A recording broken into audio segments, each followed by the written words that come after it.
Assalamualaikum warahmatullahi wabarakatuh. Perkenalkan, nama saya Trian Nuraini, kelas manajemen 22A dengan NPM 22411037. Di video ini saya akan menjelaskan tentang komponen sistem informasi berbasis komputer. Pertama, kita akan membahas tentang definisi sistem informasi. Definisi sistem informasi adalah kombinasi teknologi, orang, dan proses untuk mengelola dan menggunakan informasi. Tujuannya yaitu untuk mendukung pengambilan keputusan dan meningkatkan efisiensi. Manfaat dari sistem informasi yaitu meningkatkan produktivitas, mengurangi biaya, dan meningkatkan kualitas informasi.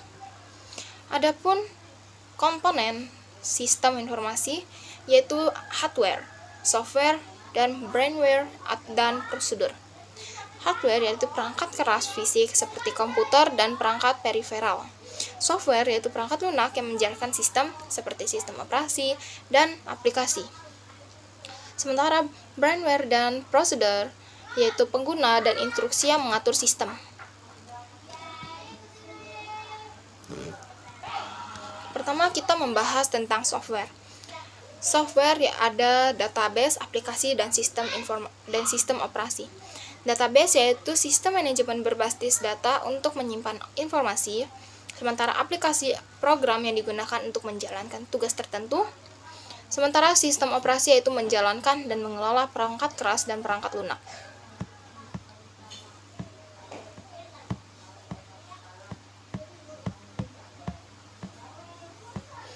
Software atau perangkat lunak merupakan jumlah instruksi untuk mengendalikan operasi dari sistem komputer untuk memproses, digunakan untuk mengolah sumber daya komputer tanpa software.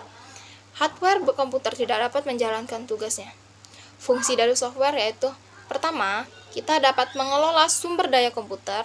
Yang kedua, kita dapat menyediakan sarana bagi pengguna untuk memanfaatkan sumber daya tersebut. Yang ketiga yaitu sebagai perantara antara informasi yang disimpan dengan pengguna atau individu atau organisasi secara umum. Secara umum terdapat beberapa jenis software. Yang pertama yaitu sistem software, yaitu program umum yang mengelola sumber daya komputer dan mengendalikan akses pada hardware.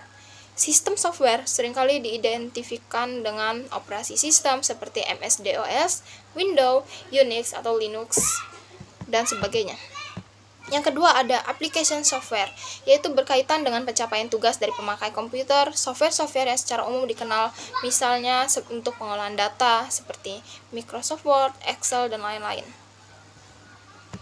Sementara hardware yaitu digunakan untuk menggambarkan mesin, alat atau device, dan peralatan equipment yang berkaitan dengan pengolahan data.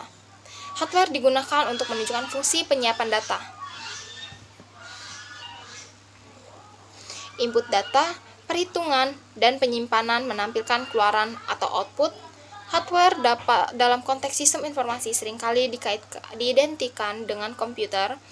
Komponen hardware secara umum terdiri dari CPU, yaitu untuk memproses data dan mengendalikan komponen lainnya dalam sistem komputer. CPU terdiri dari Arithmetic Logic Unit atau biasa disingkat dari ALU dan Control Unit Storage Unit. Hardware terdapat beberapa bagian seperti komputer, yaitu unit proses pusat, memori, dan penyimpanan. Yang kedua itu peripheral, yaitu keyboard, mouse, printer, monitor, dan lain-lain. Serta jaringan, yaitu komponen yang menghubungkan komputer dan perangkat.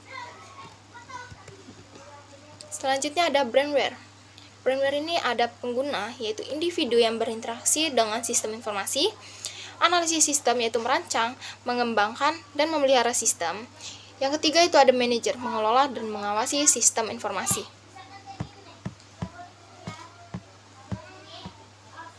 Brainware adalah manusia yang terlibat secara langsung dengan pengelolaan komputer. Leon menyatakan bahwa suatu organisasi atau perusahaan yang menggunakan sistem informasi yang berbasis komputer harus menyadari perlunya membentuk unit organisasi yang terdiri dari spesialis yang bertanggung jawab dalam menerapkan dan menjalankan sistem informasi tersebut. Yang dimaksud dengan para spesialis yaitu pertama, sistem analisis, yang kedua, database administrator, yang ketiga, network specialist, yang keempat, programmer, dan yang kelima, operator. Selanjutnya, terdapat prosedur dalam proses tersebut. Yang pertama yaitu menginput.